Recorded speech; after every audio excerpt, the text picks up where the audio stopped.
mwana kubva patakawiga mwana ina namva ndazombodzaka kudzinza rake ndomutsa sei ezvinozvikombo nino ese yakutoita kunge inini ndini ndakaromba saka semimi wabatsiri mauya ndikuda kuti kana pane munhu anogona kana ndiri inini ndakabata ndikuda kuti ndibatwe nezvinhu zvangu handiti kana vari ivo vachibatwa ndikuda kuti nyika izozive kuti ivo ndovakanga vakabata ini ndochenawo pajekerere pavanhu nekuda kuti hanzvadzi yavo chaicha inoti hani mukaona vanhu vasvika vaisava amai vavo chaivo chaivo ava ndamai vavo vanovatizvoni makaromba mese naamai venyu munoita basa rokundishandisa saka inini padambudziko ravo chaichairo ina handichaziva nokuda kuti handina maziso emwe yaanoona kana kuti ndiri n'anga yekuti ndinoziva kuti dambudziko ravo riri pakati chaipo ndosaka takati amai vangu vapo vakandiudza kuti kune vabatsirwa makandiona ndakaita free kuti ngavauye pamwe ndingabatsirikewo.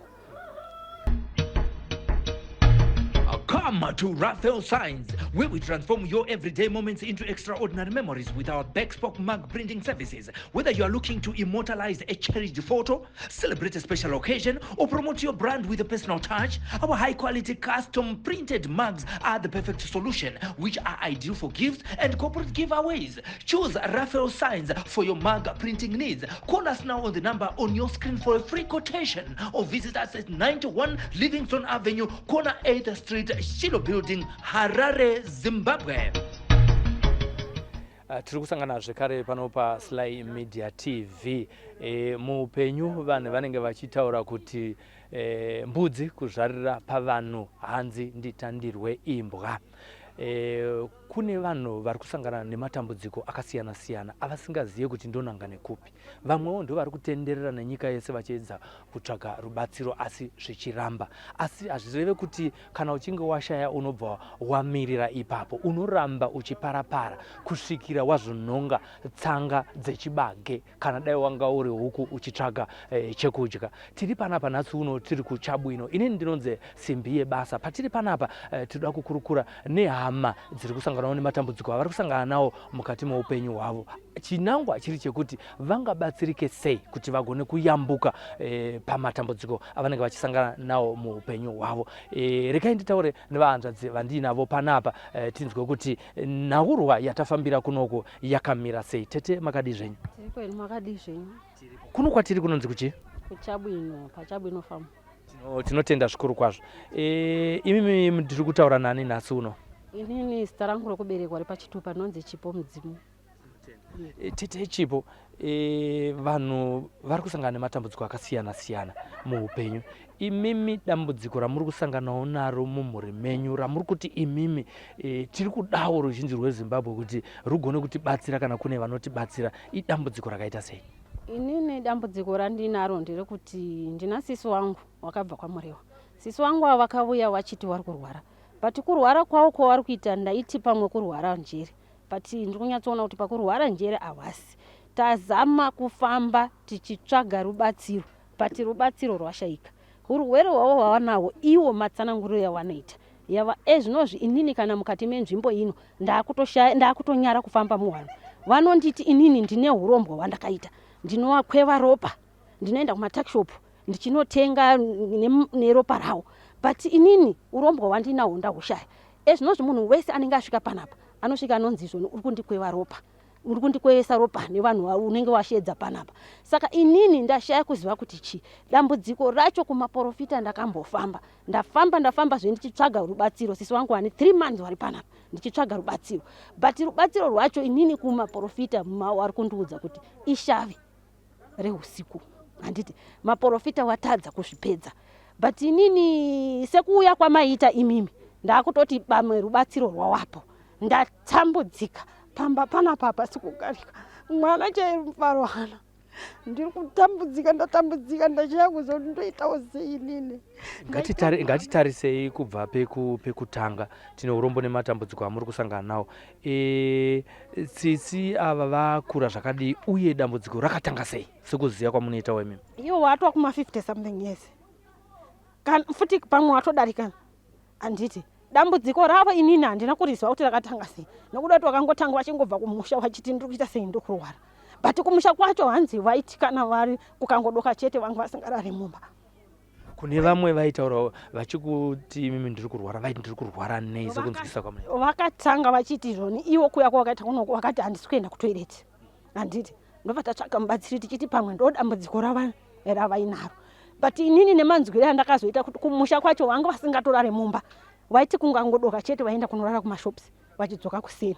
Panapa pacho ndatova ne3 months nawo havarare mumba. Vakapinda mumba wakarara mumba unonzi wachiti izvoni ndiri kunzi ndibude panze.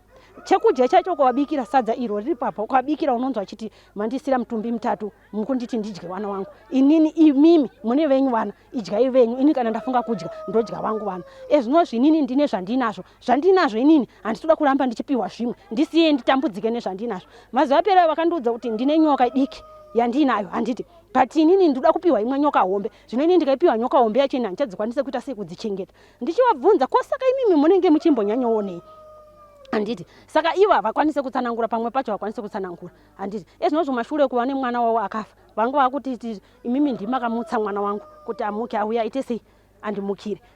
Kukumutsa mwana kubva patakawiga mwana ina ndambva ndazombodzokera kudzinza rake ndomutsa sei. Ezvinozvikombo nini ese yakutoita kunge inini ndini ndakaromba. Saka semimi wabatsiri mauya ndikuda kuti kana pane munhu anogona kana ndiri inini ndakabata ndikuda kuti ndibatwe nezvinhu zvangu handiti. Kana vari ivo vachibatwa ndikuda kuti nyika izozive kuti ivo ndovakanga vakabata, inini ndochenawo pajekerere pavanhu. Nekuda kuti hanzvadzi yavo chaicha inoti handimukaona vanhu vasvika vaisava amai vavo chaivo ava ndamai vavo vanoti izvoni makaromba mese naamai venyu munoita basa rokundishandisa. Saka inini padambudziko ravo chaichairo ina handichaziva nokuda kuti handina maziso emweya anoona kana kuti ndiri n'anga yekuti ndinoziva kuti dambudziko ravo riri pakati chaipo. Ndosaka takati amai vangu vapo vakandiudza kuti kune vabatsiri vari, makandiona ndakaita free kuti ngavauye pamwe ndingabatsirikewo. Tasemataura nyaya yekuti pane mwana wavo akashaya pane nguva yakadi uye mashayiro aakaita tingati nguva yaMwari here kana kuti pane zvakaitika asati ashaya. Zvakaitika ndezvekuti mwana uyu ane gore ashaya, asi akaita accident kuna Mwinzide uko. Aitobvawo kwaanga achibva anga achishanda kuko ndobva aita accident nemota. Vanga vari 2, mumwe wacho ndobva atoita sei ndobva arohwa, mumwe wacho akabva afira pasport. Iye akatomboita 2 weeks ari kupi zuva raanga achifanira kuti nemangwana achikwanisa 2 weeks akabva ashaya sanhasi handiti. Ininiwo semunhu handina chandinoziva, ndakangoti sevana vaifamba murodhi vakaita accident yakaitika, but inini handizivo kuti zvii zvakaitika kuti accident here kana pane zvakaitika zvechiwanhuwo zvinenge zvakawanda handina chandoziva. Vanhu vanositi kana pachinge pashaya munhu vanoenda kunovhunzira kana kuti kumapostori kana kuti kun'anga. Zvinhu zvakadaro zvakamboitirwa. Toda kuti tifananidze nyaya idzi tione kuti dzine ukama here nezviri kuitika pana sisi venyu uye nekushaya kwemwana. Ichokwadi vakanga ivo vakanga vakaudzwa nemweya musovera vainamata wakanga wakaudza kunzi izvoni imimi kufa kwaita mwana chiitai kuti mugone kufamba mitumbi 3 mofamba monzwa kuti chauraya mwana chii handiti. Mai nababa ndo vakanga vakapiwa tsananguro vachinzi izvoni mufambe mitumbi 3 mofamba monzwa kuti mwana akafa nei. Tozopedza ipapo mukapedza pamosodzoka kwatiri susu vapostori tozoenda kunoita nyaradzo handiti. Ivo amai vacho sematsananguriro vaite izvoni baba vacho ndaienda kunovaudza vaiita sei vairamba.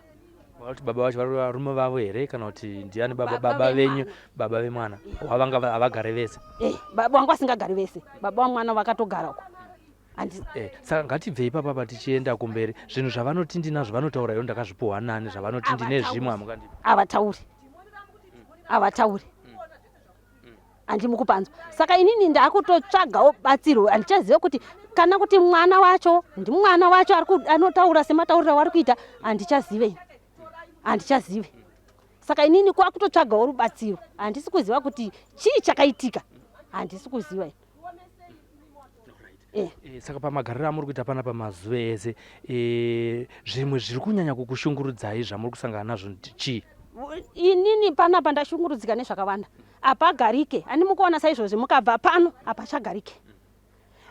Mwana chaichai ndine mwana panapa mwana wangu achisina rufaro. Inini wacho chai handina rufaro, vanenge vachingopopota vachituka chitutsi chimwe chekuti vanotuka chitutsi chimwe chekuti ukazovabvunza paipai unonzwa achiti handisi kuziva kuti chii.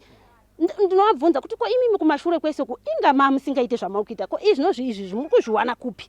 Unonzwa achiti handisi kuziva kuti mweya wacho uri pandiri handisi kuziva kuti mweya rudzi pese apa ndasingazviiti. Vanozotaura futi kuti kana neniwo ndiri kushaya kuziva kuti zvii zviri kuitika handimukuzviona. Saka handichaziva kuti chiini.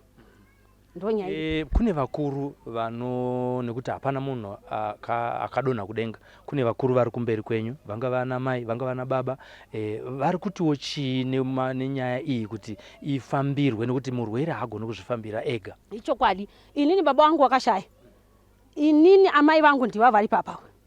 Hanzvadzi, ndina hanzvadzi vanokwana bamnini, vanokwana bamukuru. Dambudziko iri takavaudza, vakangouya pana pakawani kubva munhu auya, vakauya kawani kubva pakauya papa havana kana kuzomva vambodzoka she. Kuvafonera kuno kumatiregerera dambudziko ripa, hakuna kana munhu kana anokona kuti anzwe kuti murwere ase, hakuna. Dambudziko iri ndamira inini nahanzvadzi yangu. Chaipira kuti mari hapana, hatina kana mari. Mukuona magariro atakaita, hatina kana mari. Dai tanga tine mari pamwe taikwanisa kuenda kana nasekuru tashu pamwe vaigona kunotibatsira, but kunoda mari. Handiti hatina mari.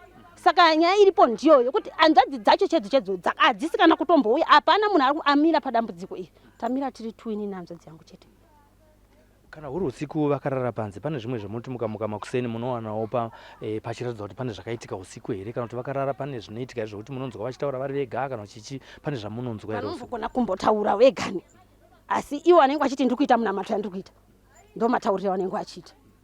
Hatisi tisingaziviwo usiku hwacho kuti ivo vanenge vachiita munamato yavo zvizvo vanenge vachiona panguva yacho ina handizvisivi. Kumapostori kwamakamboenda kunonzi kune shavire kuti ndere kubuda usiku, havana kukwanisa here kuti vanoripedza, kana kuti vakati rinoitwa sei kuti ripere? Inini kutaura chokwadi, mweya wakangowavakira munamato pawakavakira. Pane pamwe patakamboenda pamadzibaba apa, wakanga vati izvoni vari kuda kutomboitirwa minamato yauda kuitirwa. Saka ipapai kuti uende nawo kumunamato havabvume, vanoramba, vanotoramba, havakwanisike ipapai. Ndofunga mukada kuzvitaisa mukuona nzwara iyi kuremadzwa naiwo, iri izino iri rapora iri, mukuona apa wanga ndiwo wachinditema nepoto. Saka inini ndatambudzika nawo, ndatambudzika. Ndofunga ndomboita nguva yekuti ngavabve pamba pangu ngavaende kumusha, but havabve. Kuti hanzvadzi yenyu akusunungurika kuti vavatakure vadzokere kwavakambenge vachigara vasati vauya panapa zvako, hamunambozviedzawo here? Vanotoenda kumusha vachidzoka, vakatongoenda kumusha vachidzoka. Kwavari kuti iwo ndiwo uri kuti roya, ndiwo uri kuti dhonza ropa, vodzoka ikoko. Vanodzoka ipapo, vanodzoka pavari kudhonzwa ropa pacho ipapo, vari kudzoka vachiva chigara ipapo. Imi mune runhare here rwokuti kana paine watinenge tawana taisa papeji pedu apa anoda kukubatsirai, vanga vana madzibaba kana kuti ana sekuru, rwokuti vanogona kukubatai vachitaura nemi kuti huyai tikubatsirei kana kuti touya ikoko, zvinokwanisika here? Zvinokwanisika, nokuda kwokuti nini dambudziko iri nini ndatonetawo naro. Ndakuda kutoziva kuti chii chiri kuitika pavari. Kana ndiri inini ndakabata, mushonga wandiri kukwanisa kuti ndivatore nawo ropa sematauriro iwo yavanoita. Aiwa, ndikuda kuti kana ndinawo ubviswe. Handiti kana iri hanzvadzi yavo kana akabata sematauriro vari kuita ivo, yokuti kana vachitaura vanenge vachitaura kuti firiji, hanzvadzi yavo ine firiji, aiita zvebhizinesi, mukadzi vachaitengesa muriwo, vanoti mufiriji menyu makazara nyama iwano, vana vachatouya kuzotenga, vari kuita zvoni makazara nyama iwano, firiji iri kundiitira noisi. Kana makaita zvamakaita kare, handimi kuzviona. Saka inini ndakutoda kutoti inini kana ari hanzvadzi yacho akabata, handiti sematauriro atiri kuita, kana iri hanzvadzi yacho yakabata, aiwa, nyika ngaizive kuti tine hama, handiti nyika ngaizive kuti hanzvadzi yavo yakabata. Kana ndiri niniwo ndakabata, ndiri kuvashandisa inini sematauriro vari kutaura kuti ndiri kuvatora ropa, aiwa, nyika ngaizive kuti inini ndakaita sei, ndakashandisa sisi wangu nenzira dzakadai, nokuda kuti ndisisi wangu, mwana wangu, mai vangu chaiye ropa ribude nibude, hasi mutorwa baba. Nhamba dzenhare dzinoita kuti vanhu vagona kukubatai vachizoda kubatsirai ndedzinoti chii? 0777 68 37 44 kumapeto, 0777 68 37 44 kumapeto, 0777 68 37 44 kumapeto. Kune zvinoitika kuti muupenyu hazvisi zvichakwatiri kuti munhu anogona kurasika njere. Makamboitawo here mukana wokuti muende navo kana kuti kuzvipatara zvinoongororwa vanhu pfungwa? Kuchipatara hatina, kuchipatara hatina asi kuti takangotsvagawo chiwanhu chataimbovashandisira kuti pamwe kana kuri kurasika njere munhu iye anogona hake kubatsira, akabatsira vanhu vakawanda vatinoziva mukati menzvimbo inoi, akabatsira vanhu vakawanda. Saka ndiye munhu watakambozama kuti aite sei avaite kunge anoagadzira, but akazongokundikana akanwa kuti aiwa iri dambudziko iri, munozviziva ini ndinobatsira vanhu vakawandisa vanorwara njere, handiti asi iri dambudziko iri ndakonewa naro, ndozvakaitika. Tinotenda pakutaura kwatari tiri kuita pane zvimwe here zvamungati masiyirira zviri pamwoyo penyu zviri kubudikidza nedambudziko ramuri kusangana naro mumba menyu? Inini kusiyirira ndingati ndasiyirira mashoko angu andiri kuda ndekuti nyika yeZimbabwe iri kundiona pandiri panapa ndatambudzika naamai angu, ndiri kuda kuti ndigone kubatsirwa. Kana chiri wachibatsirwa wachipora, wobatsirwa woita sei wopora, anditi worarama muraramiro wawaita. Haisi nyore kuti munhu anorara 3 months achigara panze, achirara panze Juni yese uyu Juni July kusvika nawo achirara panze, kureva kutoti dambudziko riripo nokuda kuti kumashure kwese kwangu asingazviti. Dai kwangadai vangu vachizviita kumashure kwese kutaita aiwa vagara ndio zvavari zvino, but zvakatanga izvozvo kuti warare panze haisi nyore kuti munhu angagare panze. Shuwiro yenyu ndeyekuti munhu apore, adzikinurwe pakushandiswa nemweya wakaipa. Kana wachidzukunurwa wadzukunurwa, kana pane zvinenge zviripo zvinenge zvakabatwa vanogona havo ngavavuye vabvise. Inini ndiri kutambudzika tasaimone mararamiro andiri kuita. Wangu kunogona kunzi kuri kudiwa mari yakawandisa, but mari chaiyo handikwanise kuiona, ndiri kutotambudzika pano. Ndiri kutokumbirawo kumhuri yeZimbabwe yacho kana ichikwanisa kundibatsira yonibatsirawo. Mwedzi mitatu haisi nyore muchishungurudzika nekuda kweupenyu hwehanzvadzi yenyu, kutidaidzawo rudo rwekuti hanzvadzi yenyu inge inosangana nezambuko. Asi toda kutanga tichidzokera kumashure, motanga kutaurira zita renyu kuti ndiani, muchititaurirawo manzwisisiro nekushungurudzika kwamuri kuitwa nedambudziko riri kusangana nehanzvadzi yenyu. Indoitwa Nhamo Mudzimu. Dambudziko nehanzvadzi yangu ndine hama, ndine chibhati neakandisira nepandabvira svikira pare zvinozvi nguva yareba. Saka ndatoshungurudzika nokutoti ndizwe kuti ndichazvipedzawo sei kana kuti achazvipedzawo sei. Asi nekushuvira kwangu ndinongoti naMwari niwe anozokwanisa kundibatsira. Vanongoita kungoti hanzvadzi yangu ikwanise kunge ichita zvinenge zviri right, because nyaya inenge iripo ndeyekutoti hanzvadzi yangu ndinonetsa naye kubva kuseni kusvika kumanheru richirara Pungwe. Akarara padhoo achiita sei, ndamboedza nepandakwanisa ndashava ndibatsira, but ndoda kubatsirwa kuti hanzvadzi yangu ite zvakaita sei zvakanaka. Muda kubatsirwa, vari kunze uko vatingati vanobatsira vachizenge vaona vhidhiyo vanenge vachida kunzwisisa kuti chii chiri kuitika paanenge achirara panze uye zvakatanga sei, muchitsanangura imi semunhu wechirume. Zvaanoita iye ndezvekuti aigara kwaaigara, asi taingofonera nekuonana, but nenyaya yekuda kuti iye muhombe ini ndiri mudiki zvakazomunetsawo akazinga kuziva kutoti ano ihama yangu iyi, but ndane nguva dzakwana kuita 2.5 months ndichitry nepandokwanisa, but tinoda kutaura zviri kuitika kwaari, handisi kutaura zvamakazama. Ndiri kutraya zvaanoita iye, mabehaviors amunoita aya, amunoti aya haasi munhu achiri kunzwa zvakanaka. Ndo atinoda kuti mutsanangure kuvanhu, nokuti vanhu varida kukubatsirai vanotanga kunzwa kuda kuti dambudziko rimbori pane hanzvadzi yenyu nderi chii uye anenge achiita sei panguva yamuri kunetsekana naye kubva makuseni kusvika usiku Pungwe muchinetsekana naye. Chii chiri kuitika kwaari? Ndozvandinoda kuti mutsanangure. Hatichada kuti mutitsanangure kuti ndakazama izvi nezvizvi asati asvika ipapo. Hatimbotsanangura izvi zviri kuitika muupenyu hwake.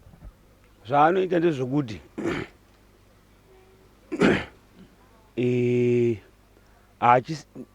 ndikamuti bika chikafu chako, anogona kubika, obva atora chikafu checho obva andokanda mubhini, obva ati chikafu ichi mandikanganisa, obva adzokera futi, obva ati ndipe futi, obva abika futi, handiitika, obva abika chikafu checho paanongochitarisa so anobva ata kuti chikafu chechi ini handizoziva zvangu, but Vanenge vanichibudisa mashoko ekuti chii kunze kwokungoti pane zvamandiisira.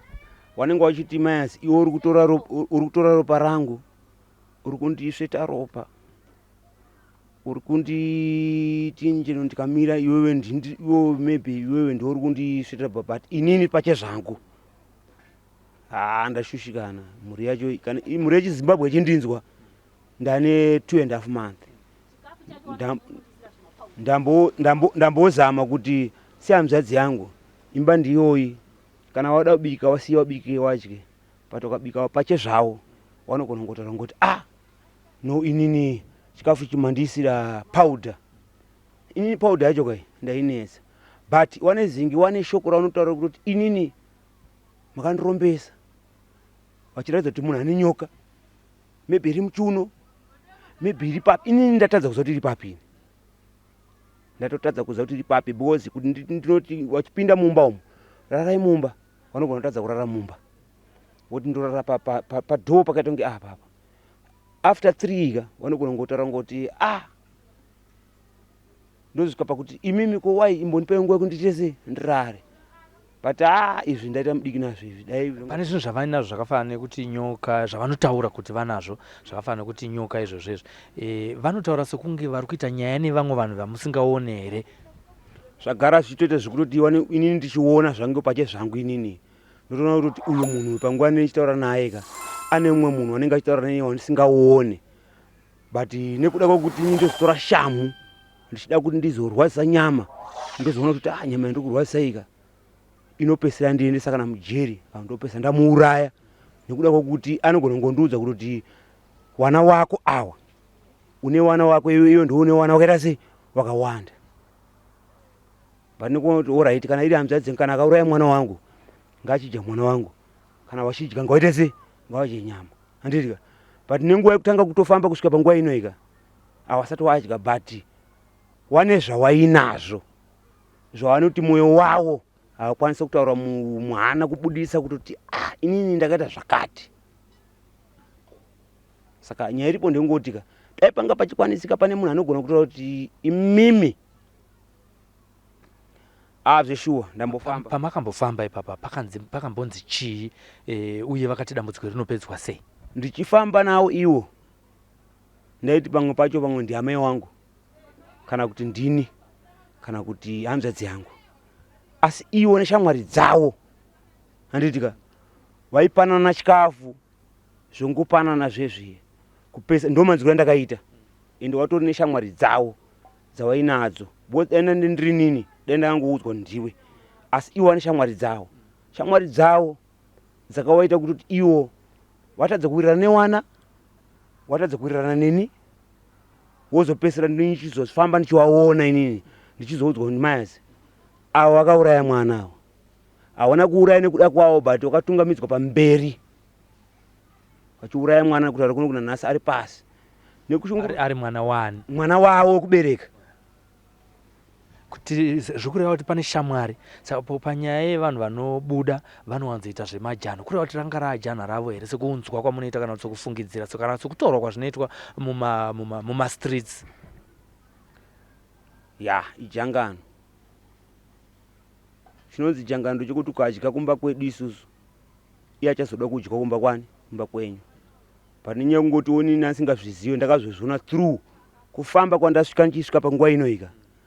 Apa pundutsa ndisanda naye, but nyaya iripo ndekutoti wanofanira kutoti maybe vamwe vanopesa inini apa ndichazozwa tachabatana apa.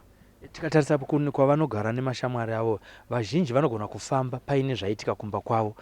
Pane here vanhu pakambobuda makuhwa ekunzi pabatwa mainhingi namainhingi kuti ndo vakadya mwana wepakati apa? Vakasvikirana panguva yekutoti iwo pakuwirirana kwavo nenguva yekutoti waziva kuti wadya mwana, vakazenge vakutopopotedzana kuti imimi musachawirirana neni nenyaya yekuda kuti iwo wani wacho wawakadya paperiod yavo ka inga isati yakaona fanira kuita kana kuti 1, 2 kana kuti 3.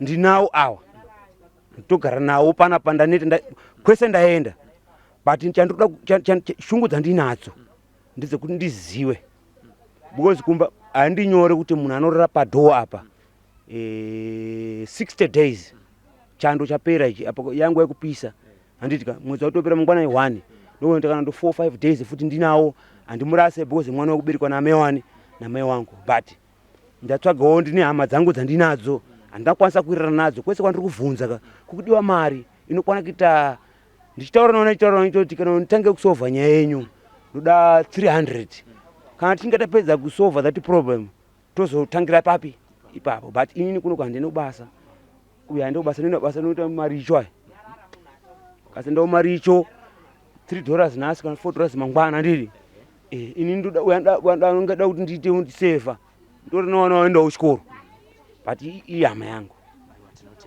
Aiwa, maita basa nekukurukura nesu dambudziko neshungu dzenyu zviri kuonekwa, tinotenda zvikuru kwazvo.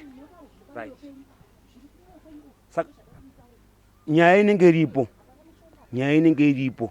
ndeyekuti kusvika pakutaura kudai soka ndanchida kuti dai kwanga kuri kuti tibatsirane because ininiwo ndasara ndiri 1 nehanzvadzi yangu amai yangu akura ina ndichaverenge mwana wakwaba munini kana kuti mwana wakwaba mukuru asi ndingozvimirirawo ndiri inini newangu akandisiyira inini handitika nemhuri yangu handitika because awa vakafa nhasi maybe zvichabata inini maybe zvichabata mwana wangu maybe zvichaita sei ipapo